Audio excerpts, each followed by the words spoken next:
नमस्कार दोस्तों, मैं हूं वंदना भारती और आप देख रहे हैं कमोडिटी इनसाइट्स। आज है 5 मई और ये है मॉर्निंग एडिशंस। मार्केट यहां पे आज वोलाटाइल हो सकती है क्योंकि इसका जो एक कह सकते हैं कि बैकग्राउंड वो कल ही क्रिएट कर दिया गया। ईरान ने यूएस के शिप्स पे हमला किया और नेवल शिप्स पे, और ये अब यहाँ पे कंफर्म होता हुआ नज़र आ रहा है। साथ में उन्होंने हमला करा है यूएई के फ्यूजरा ऑयल फैसिलिटीज़ पे। तो काफ़ी जो पहले से फ्रेजाइल सीज फायर था, अब वो यहाँ पे बहुत ज़्यादा और भी फ्रेजाइल होता हुआ कह सकते हैं कि नज़र आ रहा है। तो जो पीस टॉक के जो चांसेस थे या सीज फायर के जो चांसेस थे वो यहाँ पे ख़त्म होते हुए नज़र आ रहे हैं या कम होते हुए नज़र आ रहा है। ख़त्म तो नहीं कह सकते क्योंकि ये प्रयास डिप्लोमेटिक हमेशा चलता रहता है, लेकिन कम होते हुए नज़र आ रहे हैं और यहाँ पे थोड़ा सा एक्सटेंडेड चल सकता है। आज के दिन में अगर बात की जाए तो गोल्ड में एक रिवर्सल आ रहा है कल के फॉल के बाद, लेकिन आपको ये मान के चलना होगा कि इतने फॉल के बाद यहाँ पे एक रिवर्सल है। ये यहाँ पे आप बहुत ज़्यादा ट्रेंड चेंज की बात नहीं कहेंगे कि आज कोई बहुत बड़ी मूव आ जाएगी अपसाइड की।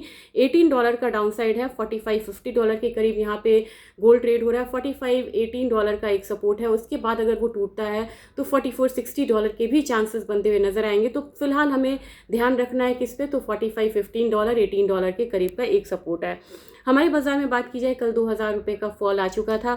आज के दिन में 1,47,000 तक लग रहा है कि अगर यहाँ पे डीप होता है फॉल इनिशियली तो आपको एक जंप दिखाएगा ही, क्योंकि अभी $20 का यहाँ पे एक अपसाइड है। तो आपको कहीं ना कहीं 1,50,000 तक के जो लेवल्स है वो देखने को मिलेंगे। लेकिन अभी ये लेवल यहाँ पे इस तरीके का नहीं है कि कॉन्फिडेंटली मार्केट यहाँ से कहे कि अब एक अपसाइड रैली जो है वो शुरू हो चुकी है।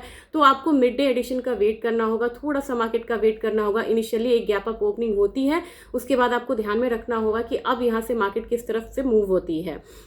सिल्वर में बात की जाए, सिल्वर 73.29 है और डॉलर है, और करीब करीब ये 0.3% का एक डाउनसाइड दिखा रहा है, यानी कि यहाँ पे अभी भी सेंटिमेंट्स खराब है और 2,43,900 के करीब की क्लोजिंग हुई है। मुझे सिल्वर में लग रहा है कि एक बार 2,40,000 से 2,37,000 तक आ सकता है अगर यहाँ पे फॉल जो है वो डीप होती हुई नजर आ रही है।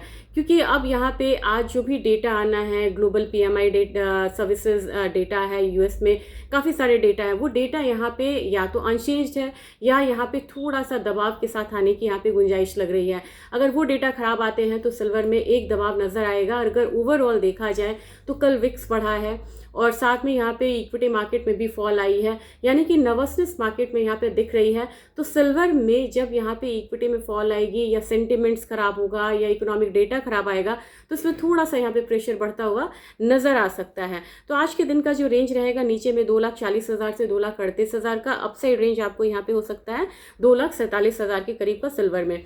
ऑयल में भले ही यहाँ पे अभी 64 सेंट्स डाउन है, यहाँ पे $104.5 के करीब की ट्रेडिंग हो रही है, लेकिन ऑयल में अभी फिलहाल मान के मत चलिए कि एक डाउनसाइड लेवल है, क्योंकि धीरे धीरे आपने देखा ना, ये $85 वाले टेरिटरी से 90 में आया, 90 से 95 में आया, 100 में आया, अब ये $105 के करीब ट्रेडिंग हो रही है। नेक्स्ट इसका $110 का बनता हुआ नजर आ रहा है।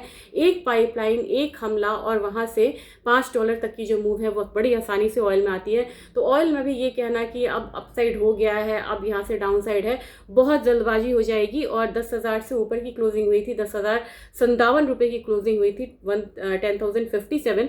तो मुझे लग रहा है कि प्राइसेस अब यहाँ पे थोड़ा सा तो डाउनसाइड दिखाएगा, 9,900 के करीब आ सकता है, 9,800 के करीब आ सकता है, लेकिन फिर से एक रिवर्सल जो है वो देखने को मिल सकता है और प्राइसेस दोबारा यहाँ पे 10,500 जाने की कोशिश कर सकता है। तो ऑयल में गिरावट पे आपको अगर मिल रहा है तो यहाँ पे बाइंग का ही मौका रहेगा। नेचुरल गैस में आप लोगों ने कहा था कि नेचुरल गैस में काफ़ी सारे सवाल आए थे कि क्या हम 273 से बाइंग कर सकते हैं। थोड़ा सा वेट करिए, क्योंकि आज मुझे लग रहा है कि थोड़ा सा दबाव आएगा, एक लेवल आता है 273 272, वहाँ से फिर बाइंग इनिशिएट की जा सकती है। और मुझे लग रहा है कि धीरे धीरे छोटा छोटा टारगेट लेके हमेशा नेचुरल गैस में चलना होगा, बहुत बड़ा टारगेट एक बार में नहीं आएगा। तो मुझे लग रहा है कि अभी आपको 283 तक को यहाँ पे टारगेट करके चलना चाहिए। एल्यूमिनियम की बात की जाए, एल्यूमिनियम हो चाहे कॉपर हो, आज मुझे कॉपर में लग रहा है कि हल्का सा एक जो अपवर्ड मूवमेंट है वो हो सकता है। 1276.75 ये क्लोजिंग हुई थी, 1280 1280 के करीब यहाँ पे कॉपर आता हुआ दिख सकता है। लेकिन आज के दिन में मुझे लग रहा है कि निकल में एक फॉल आएगी, क्योंकि निकल में शार्प अपसाइड मूवमेंट आई थी। 1864 के करीब की क्लोजिंग थी, 1840 के करीब तक प्राइसेस एक बार ही आ सकता है, लेकिन ये कमोडिटी तेज है, इंट्राडे की ही यहाँ पे बिक वाली रहेगी, फिर से यहाँ पे बाइंग जो है रिटर्न आ सकती है। तो जो भी अगर आपको सेलिंग करनी है सिर्फ इंट्राडे को ध्यान में रख के ही यहाँ पे करिएगा। जबकि जिंक की बात की जाए, जिंक में हल्का सा प्रेशर बढ़ता हुआ दिख सकता है, 341 340 के करीब यहाँ पे जिंक जाता हुआ दिखाई दे सकता है। लेकिन बेस मेटल की चाल में आपने एक चीज़ देखा होगा, मॉर्निंग में भले ही यहाँ पे थोड़ा सा एक डाउन साइड मूवमेंट आएगा, लेकिन इवनिंग होते होते वहाँ पे आपको एक अपसाइड मूवमेंट जो है वो आता हुआ नजर आता है। तभी यहाँ पे आपको ट्रेंड जो है मॉर्निंग से लेकर रात तक यहाँ पे चेंज होता हुआ नजर आता है, क्योंकि एलएमई ओपन होती है, यूएस ओपन होता है, और साथ में अगर वॉर से रिलेटेड कोई न्यूज आती है उसका भी इम्पैक्ट हमारी मार्केट पे आता है, जिसकी वजह से हम लोग इंट्राडे में भी यहाँ पे ट्रेंड को चेंज होता हुआ देखते हैं। समझ में अगर ट्रेंड ना आए, ट्रेंडी मार्केट ना लगे, तो यहाँ पे छोड़ना बेहतर है और ज़बरदस्ती यहाँ पे ट्रेड नहीं करना। जैसे मैंने नेचुरल गैस में आपको एक सेफ ट्रेड बताया था, वो यहाँ पे आता हुआ दिखा है, एल्यूमिनियम में बताया था, जिंक में बताया था, गोल्ड सिल्वर अभी बिल्कुल मतलब बायस में है, मैंने ऑयल क्रूड ऑयल में यहाँ पे बताया था, निकल में बताया था। तो बिल्कुल जो थोड़ा सा शॉर्ट लगे वो कॉल लीजिए, वो स्ट्रैटेजी लीजिए, नहीं तो आप ट्रेड को अवॉइड करके चल सकते हैं। और गोल्ड सिल्वर में मैंने कभी नहीं मना करा है कि आप यहाँ पे ETF ना खरीदें या फिजिकल ना खरीदें, क्योंकि जितनी भी यहाँ पे बिकवाली आ रही है ये एक्यूमुलेशन का आपको मौका दे रहा है, क्योंकि सेंट्रल बैंक्स ने फर्स्ट क्वार्टर में अपनी बाइंग कर ली है। क्या आपने अपनी बाइंग करी है? Thank you.